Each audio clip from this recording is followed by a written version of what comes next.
இந்த கோயில்ல இருக்கிற அம்மனை வழிபாடு செஞ்சா குடும்ப பிரச்சனைகள் சரியாகுதுன்னும், தீய சக்திகளுடைய பாதிப்பிலிருந்து விடுபடலாம் அப்படின்னும், உடல்ல இருக்கிற நோய் பிணிகள் சரியாகும் அப்படின்னும் பக்தர்களால நம்பப்படுது. அதே போல திருமண தடைகள் நீங்கி சந்தான பாக்கியம் கிடைக்கிறதுக்கும் இந்த கோயில்ல இருக்கிற அம்மனை பக்தர்கள் நம்பிக்கையோட வழிபாடு நடத்துறாங்க. வாங்க இந்த கோயிலை பத்தின சிறப்புகளையும், இந்த கோயில் எங்க இருக்கு, எப்படி போலாம் அப்படிங்கிற விஷயத்தையும் இந்த வீடியோல தெரிஞ்சுக்கலாம்.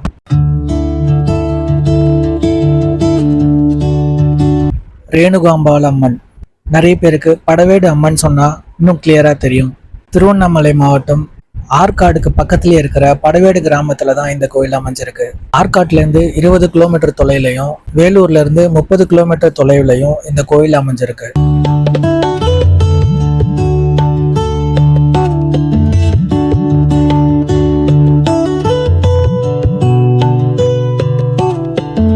நாங்க போனது திங்கட்கிழமைங்கிறதுனால கோவில் ரொம்பவே காலியா இருந்தது.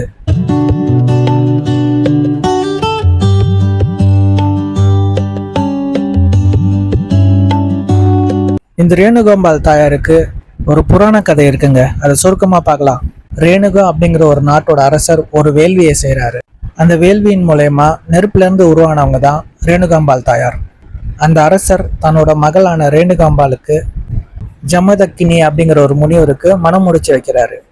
ரேணுகாம்பாள் தாயார் ஜமதக்தி முனிவருக்கு டெய்லி சடங்குகள் செய்யறதுக்காக ஆற்றுல நீராடிட்டு அங்க இருக்கிற மணலால புதிய ஒரு பானையை செஞ்சு கொண்டு வரது வழக்கமா வச்சிருந்தாங்க. ஒரு நாள் ரேணுகாம்பாள் தாயார் வழக்கம் போல ஆற்றுக்கு சென்ற போது கந்தர்வர் ஒருவரை பார்த்து மனம் சஞ்சலப்படுறாங்க. அந்த நேரத்துல அவங்க வச்சிருந்த மணல் குடம் உடஞ்சிருது. எவ்வளவோ ட்ரை பண்ணியும் அவங்களால அந்த குடத்தை உருவாக்க முடியல. இதனால் ரேணுகாம்பாள் தாயார் வெறும் கையோட வீட்டுக்கு வராங்க. இதை கண்ட ஜமதக்கினி தன்னோட ஞான கண்ணால நடந்தது தெரிஞ்சுக்கிறாரு. ஜமதக்கினி முனிவர் தன்னோட 5 மகன்கள்ல 4 மகன்களை அழைச்சு தன்னோட தாயோட தலையை துண்டிக்க சொல்றாரு. இதை 4 மகன்களும் மறுத்ததால அவங்கள சுத்தமா எரிச்சிடுறாரு. 5வது மகனான பரசுராமர் சம்பவம் நடந்த இடத்துக்கு வராரு. தந்தையோட கட்டளையை ஏற்று தன்னோட தாயோட தலையையும் துண்டிச்சிடுறாரு. அதை தடுக்க வந்த சவளக்கார பெண்ணோட தலையையும் துண்டிச்சிடுறாரு. தன் தந்தையோட ஆணையை நிறைவேற்றிய பரசுராமர் வேண்டிய வரத்தை கேளு அப்படின்னு ஜமத்கினி கூறுகிறார். அதற்கு பரசுராமர் தன்னோட தாயையும் தன்னோட அண்ணனையும் உயிர்ப்பிக்குமாறு வரத்தை கேட்கிறாரு.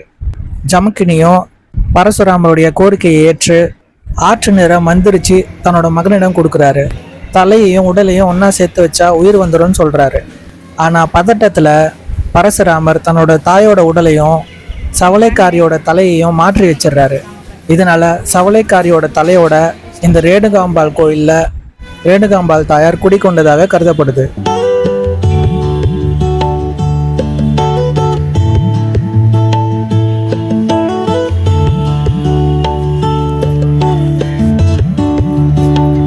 படவேடு அம்மன் கோவில் திராவிட கட்டிடக்கலையில அழகாக அமைஞ்சிருக்கு. கருவறையில ரேணுகாம்பாள் தாயார் ஆயுதங்களோட காட்சி அளிக்கிறாரு. அருள் தரும் காப்பாற்றும் தாயாக இங்க அம்மன் வழிபடப்படுகிறார்.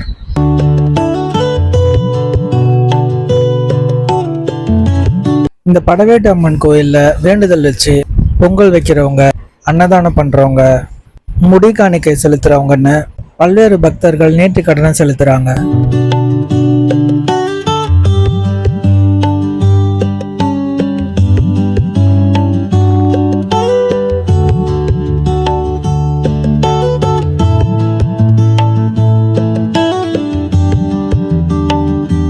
சித்திரை பௌர்ணமி, தைப்பூசம் ஆகிய தினங்கள்ல பெரும் திருவிழாக்கள் நடைபெறுது.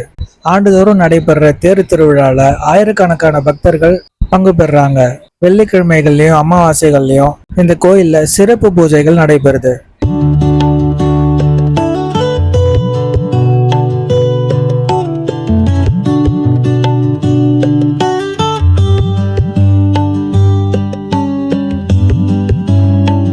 இந்த படவேட்டு அம்மன் கோயில்ல பக்தர்கள் தங்கறதுக்கு ஏதுவா தங்கும் விடுதிகளும் அரேஞ்ச் பண்ணியிருக்காங்க.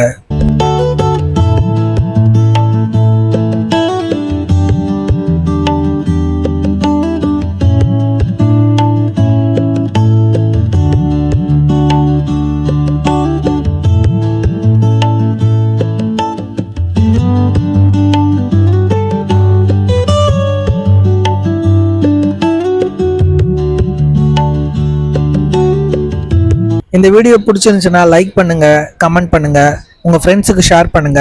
மறக்காம நம்மளோட யூடியூப் சேனலை சப்ஸ்கிரைப் பண்ணிக்கோங்க. நன்றி.